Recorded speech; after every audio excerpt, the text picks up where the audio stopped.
নির্মাণের এক মাসের মাথায় খাগড়াছড়ির মাটিরাঙ্গায় তৈলাফাং খালের ভাঙন প্রতিরোধ বাঁধের অংশ ধসে পড়েছে নদীতেই। ঝুঁকিতে রয়েছে গুরুত্বপূর্ণ স্থাপনা, ব্যাহত হচ্ছে সড়ক যোগাযোগ। ভোলার তেঁতুলিয়া নদীর রিং বাঁধের বড় একটি অংশ ভাঙনের কবলে।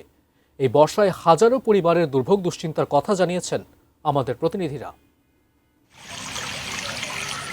খাগড়াছড়ির মাটিরাঙ্গা উপজেলার সীমান্তবর্তী তৈলাব খালের ভাঙন প্রতিরোধে 1,19,00,000 টাকা ব্যয় নির্মাণ করা হয় সিসি ব্লক ও গাইডওয়াল। কাজ শেষ হওয়ার এক মাস যেতে না যেতেই প্রকল্পটির একটি বড় অংশ ধসে পড়ে খালি বিলীন হয়ে গেছে। এতে ঝুঁকিতে পড়েছে তবলঝড়ি ইউনিয়নের খাদ্য গুদাম, হাসপাতাল ও গুরুত্বপূর্ণ একটি সড়ক। সড়কের অংশ ধসে পড়ায় ব্যাহত হচ্ছে যান চলাচল। অভিযোগ, নিম্নমানের কাজের কারণেই এই ধস। যেখানে 18 ফিট হওয়ার কথা সেখানে যদি আপনি 2 ফিট দিয়ে বানাই এটা তো জীবনে টেকসই হবে না। এটা একমাত্র ভাঙার কারণ হচ্ছে আপনার 2 নম্বরই কাজ।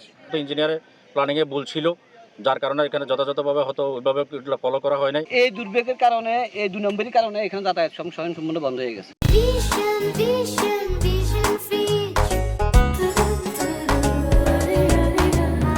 ঘটনাস্থল পরিদর্শন করেছেন এলজিইডির কর্মকর্তারা। তারা বলছেন, নকশাগত ত্রুটির কারণে এই পরিণতি।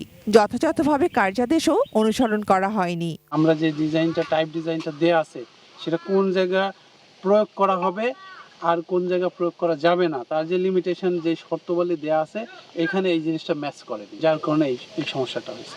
ভোলার লালমোহন উপজেলার ফরাজগঞ্জে করতোয়া আবাসনে প্রায় 1,500 মানুষের বসবাস। তেঁতুলিয়ার নদী তীরবর্তী বাসিন্দাদের জোয়ার ও জলোচ্ছ্বাস থেকে রক্ষা করতে নির্মাণ করা হয় রিংবেড়ি। প্রায় 1.5 বছর আগে অতি জোয়ারের পানির তীব্র চাপে বাঁধের প্রায় 400 মিটার এলাকা ক্ষতিগ্রস্ত হয়। ভাঙন দেখা দেয় বাঁধের 7-8টি অংশে। জোয়ার ও জলোচ্ছ্বাসের সাথে যুদ্ধ করে বেঁচে আছেন প্রায় 1,500 মানুষ। বাঁধ সংস্কারের পাশাপাশি সিসি ব্লক দিয়ে স্থায়ী বাঁধ নির্মাণের দাবি তাদের। এই জোয়ারে পানি উঠে আমার অনেক হাঁস মুরগি গরু গোতান জোয়ারে পানি অনেক বাসি গেছে। হাজার হাজার মানুষ আমরা পানির সাথে যুদ্ধ করে এখনো টিকে আছি। আমরা ঠিক মতন রান্না করতে পারি না, খাইতে পারি না, ফুলান লইয়া ওই চকির উপরে বসে থাকি। পানি উন্নয়ন বোর্ড কর্মকর্তার আশ্বাস, রিং বাঁধের অধিক ঝুঁকিপূর্ণ 300 মিটার অংশ চিহ্নিত করা হয়েছে। সময়ের মধ্যে বাঁধ সংস্কারের কাজ শুরু হবে।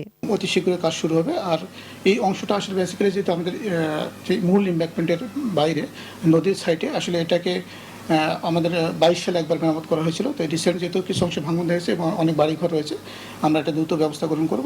Shakil Aziz, desk report, ATN news.